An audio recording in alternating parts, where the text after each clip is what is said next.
Hello everyone and welcome. Today we're going to be cleaning pistols. That's going to be kind of the whole topic of everything, and we're going to start with the H&K VP9. Right, for anybody who has watched any of my other videos, you'll know that I'm a big fan of this. I think it's a very solid pistol. I think it's a very good option for anyone as either a first handgun or as a second or third as you progress into the world and the realm of firearms. So first things first, as with anything, let's go ahead and lock the slide to the rear and verify the weapon is clear. We don't need any negligent discharges, especially when we're cleaning them. So I visually check the chamber, and I also stick my pinky in there. And again, I don't know if you can see it, but these are actually dirty. We went shooting today, so we'll actually be cleaning. You can skip forward through the video if you don't want to watch us clean it. And then I'll be talking about some products that I kind of like and what I personally recommend and what I use. So these are really easy to take apart. The way you do it is you lock the side of the rear, and then this takedown lever is this forward one. So you rotate it down until it locks. You can see that it is in the down or 90-degree position right there. So after you rotate it to the down, pull the slide, and then it'll slide right off the front. Now what I like about the VP9 is you don't actually have to squeeze the trigger in order to get the slide to release. There can be tension on the hammer.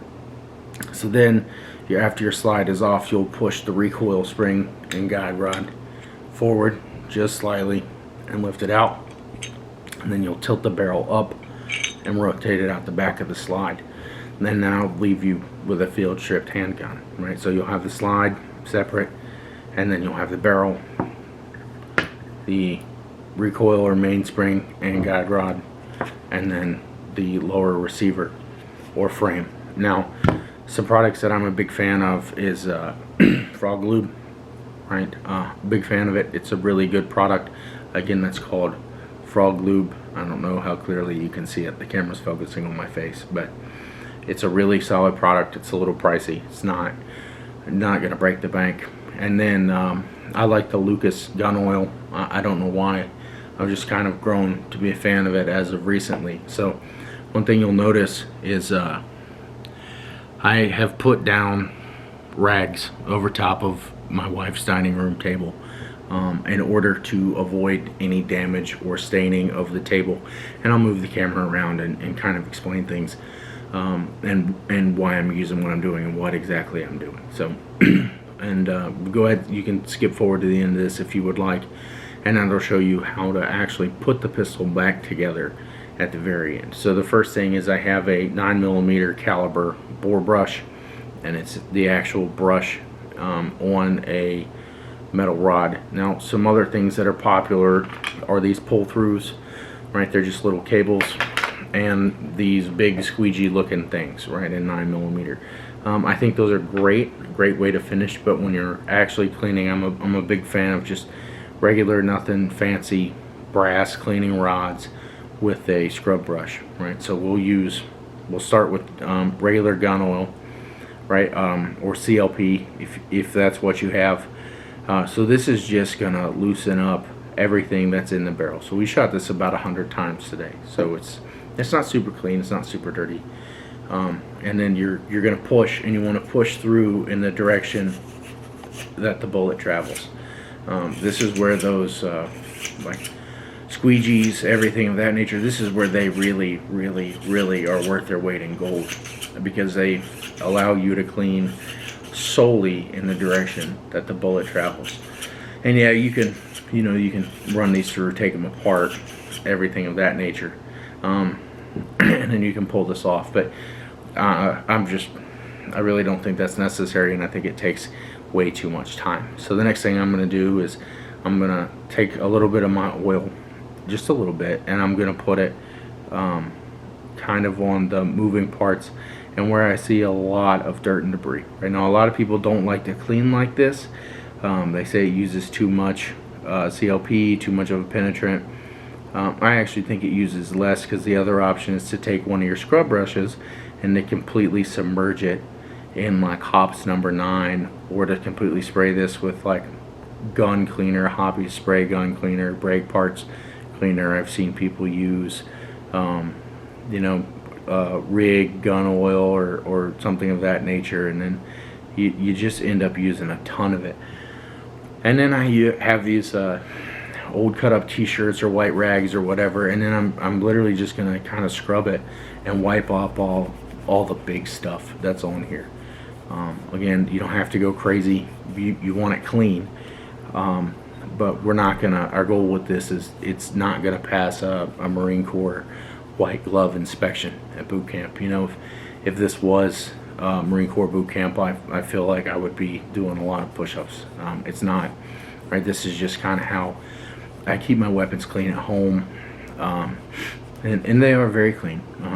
I'm not saying that, you know, I cut a whole lot of corners and I don't respect them. I don't keep them clean, but I'm a realist, right? It has to be a usable level of clean. You know, there's weapons that are too clean, they're too oiled, they got too much lubricant on them. You know, they go crazy. You don't need all that.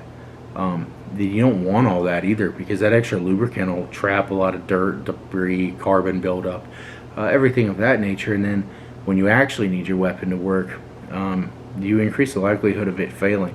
And now I'm not saying run your gun completely dry, but also you don't want to run it soaking wet either.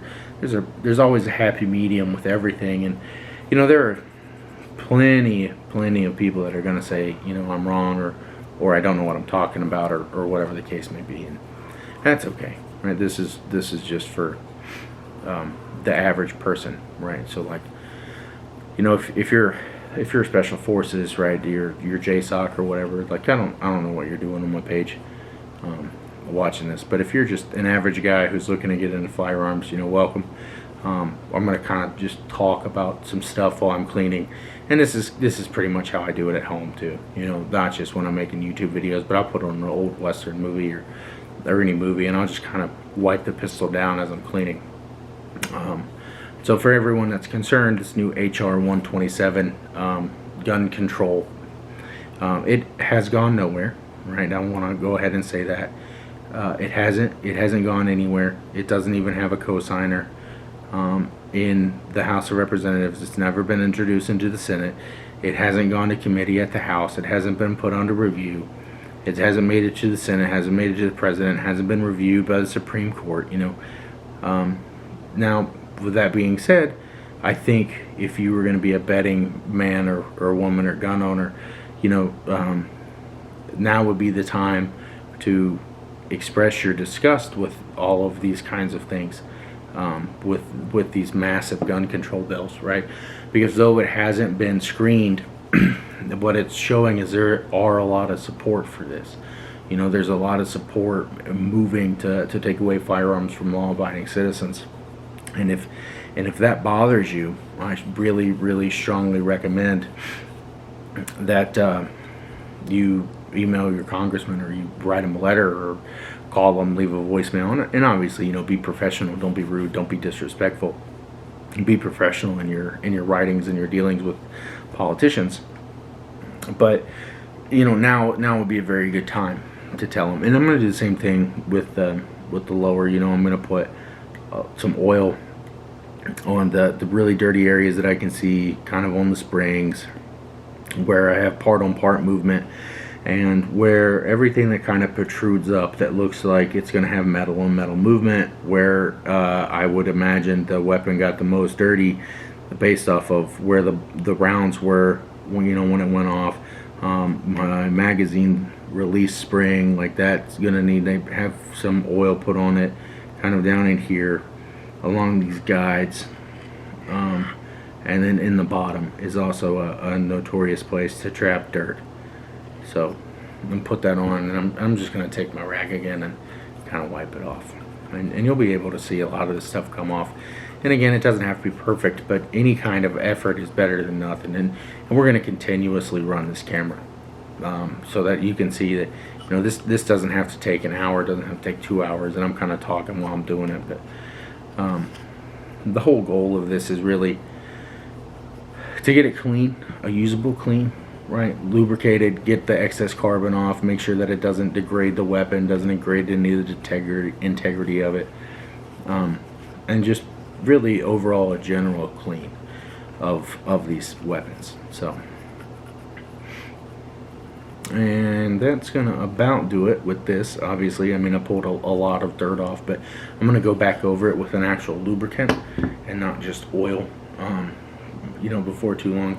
What I like to do with these, the springs, is I like to put them in there, and I just kind of like to run some oil down them, and then run it down this side, and then run it down this side, and kind of rotate it. And this is where it really uses a lot of oil, and that's okay because we won't have an oily rag that we use to wipe some other parts down. You kind of spin it back and forth, clean it. You know, you don't have to go crazy. It just got to be lubricated and cleaned. It doesn't have to be perfect. It doesn't have to be immaculate. We're not shooting for perfection here. And then when I go to actually clean out the barrel, what I'm going to do is I'm going to take one of these cables now, because this is really what they're made for. And this is where they shine. And I'm going to take a patch and fold it in half. And if you can get stuff that's designed for your pistol, that's really going to work the best. And I'm going to put it through so that the wide part is facing down, right, triangle. And I'm going to run it through the same way the bullet travels. And then I'm going to pull, and as you can see, it's fairly dirty, right? And then I'm going to pull it out. I'm going to turn it inside out, and I'm going to do the exact same thing. This time I'm going to put some oil on it. And the barrel is really about the longest part, because you scrub it and then you let it sit, and you scrub it, you let it sit, you scrub it, you let it sit, scrub it, let it sit, and you know it takes about 15 minutes to clean a barrel. So we probably have about 15 minutes left in the video, and you know, you're more welcome to fast forward at this point. So I'm just going to set that down. I'm going to take my oil and I'm going to put it on.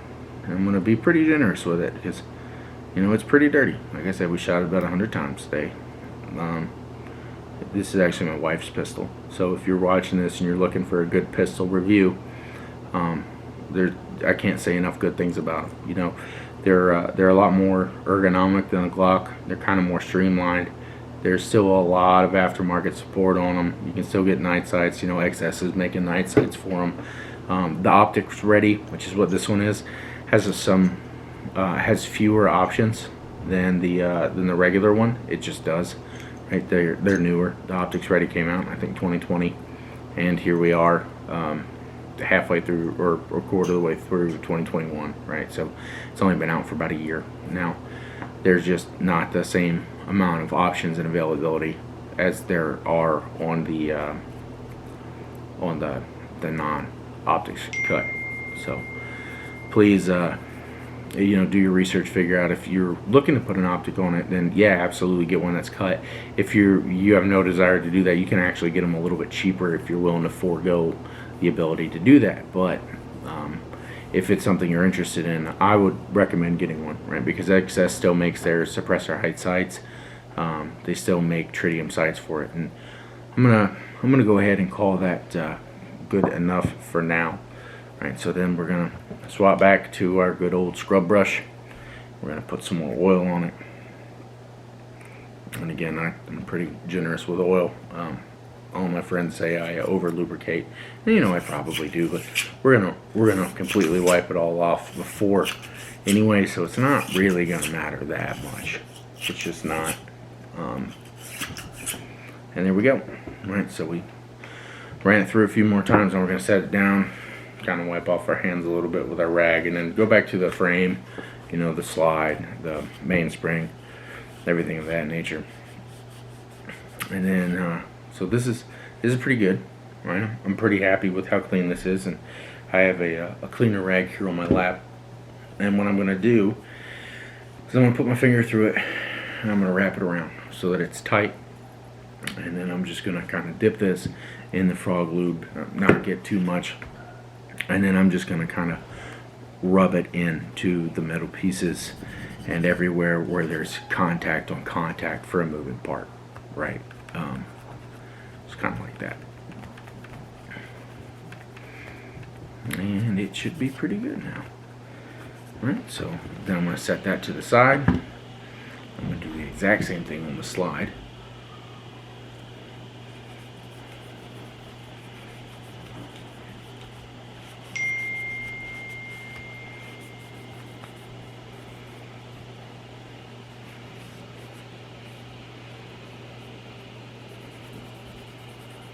kind of put it everywhere. This stuff is great. It seeps into the metal, so it really does a lot to prevent corrosion, to prevent breakdown, you know, everything of that nature. Frog Lube is just really good stuff. I've been using it for about 2 years now, and I just don't have enough good things to say about it. I mean, it really lasts. It lubricates your pistol. It makes it feel like butter. You know, your action is just going to smooth out, and I think it makes it a little smoother, makes it quieter when you're cycling your action, everything of that nature. It's a really, really, really awesome product that I really can't say enough good things about. And then we're going to finish up the barrel, and then we're going to put it back together, right? And then obviously, you know, you can decide on whether or not this is clean enough for your wants or your needs or your likes or your training. And if it's not, please then continue to clean it. And yep, pulled out, you know, quite a bit there, and a lot of that's just because I use an older cleaning jag, and a lot of that stuff is actually trapped in there. If you look at my jag, it's pretty disgusting. It's actually about time to replace it and let it go and get a new one. Kind of hold on to some stuff for too long.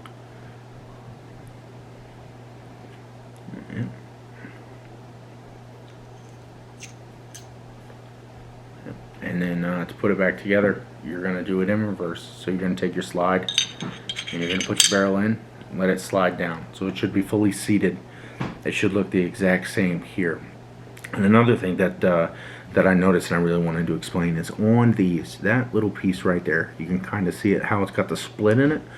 That split goes forward and sticks out of the front of the slide, right? So I actually had to Google pictures of the pistol the first time I took it apart because I wasn't paying attention. So make sure that you get it in there, and it will actually sit. There's just a little notch, so it'll sit just like that. You can kind of see it. I'll move it a little closer.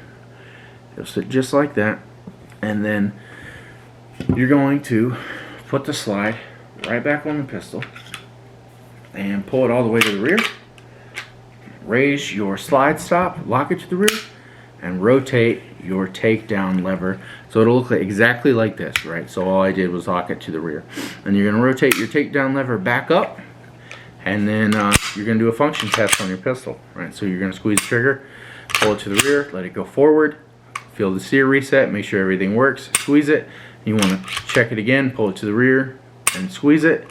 Right, everything on it works, doesn't have an external safety, so there's nothing for me to verify there, but everything on here is looking pretty good. And then what I do at this point is I take my rag and I just wipe all the excess oil off, get it out of here, stick it down, go kind of crazy, get it clean inside of the magazine well, everything of that nature. And then the magazine is really just a fairly in-depth wipe down, right? I'll show you how to take those apart in a later video. I normally clean those about once every 3 or 4 months. I really don't think that they need to be cleaned every time you go to the range. But thank you so much for watching. Again, that was the takedown, cleaning, and put back together of the HK VP9 optics cut or optics ready, right? The regular VP9 comes down the exact same way. So if that's what you have, this video should have worked. And again, to take the weapon apart, you pull the slide to the rear, press up on the slide release, push down on the takedown lever, you just rotate it, release the slide release, or pull the slide all the way to the rear, and then the slide will slide right off of the front. And then to put it back together, pull it to the rear, up on the takedown lever or the slide stop, and then rotate the takedown lever back parallel with the slide, and then it is back together. So thank you so much for watching, and I hope you got something out of this. Again, kind of something I want to recap on. This HR-127, calm down, guys. Right, calm down. It is not going anywhere yet. It's not saying that it won't. Just relax. You don't need to stockpile ammunition yet. You don't need to buy 100 different 9mm. You know, you're way better off having one pistol and $10,000 worth of training than you are $10,000 worth of pistols and $0 worth of training. So If you're one of those guys that's freaking out about everything that's going on right now, talk to your congressman, talk to your senator, let them know where you stand, and please, please, please relax. Go take a class, learn, and do your research on the bills that are being proposed. Don't just freak out. All right, thanks, guys. Stay frosty and have a good day.